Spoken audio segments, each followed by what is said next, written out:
Тук сме с госпожа Малина Славчева, която е изпълнителен директор на WinBet Online.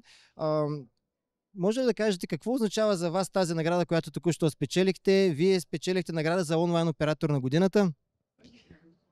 За мен е голямо удоволствие, че печелим тази награда, защото освен че получаваме много добра оценка от страна на клиентите, сега тази награда е присъдена от страна на професионалисти, на експерти и за нас наистина е чест, че получаваме много добра оценка от тяхна страна.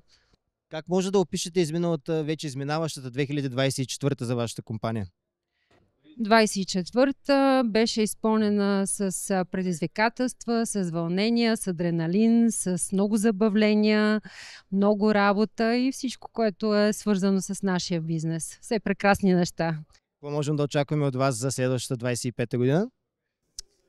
WinBet сме винаги амбициозни, така че със сигурност имаме големи очаквания от 25-та година. Знаем, че всичко е в наши ръце, всичко зависи от нас, така че тепърва ще видим. Преди всичко очаквам да работим в по-благоприятна регулаторна среда, предвид законовите инициативи, които напоследък се вмъкват или не се.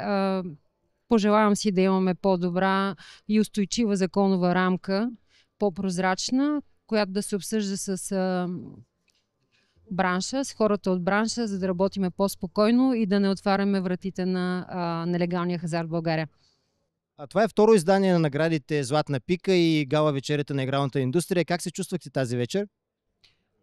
Чудесно. Благодаря много на организаторите, защото имаме нужда да се събираме с една такава идея, да се обединяваме всички колеги, за да можем именно да направим така, че онлайн хазарта в България да не е заклеймен като нещо лошо.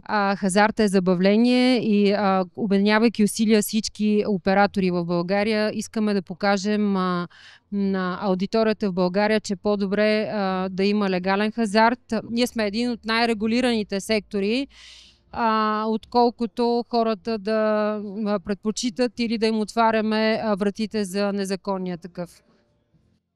Какво може да пожелаете на вашия екип, както и на хората, които гледат това интервю за следващата 25-та година?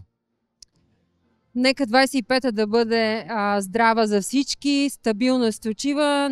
На екипа на WinBet Online огромно благодаря, защото точно всички успехи на WinBet са благодарение на тях, на техния професионализъм, на техния ентусиазъм, на всичко, което правят те.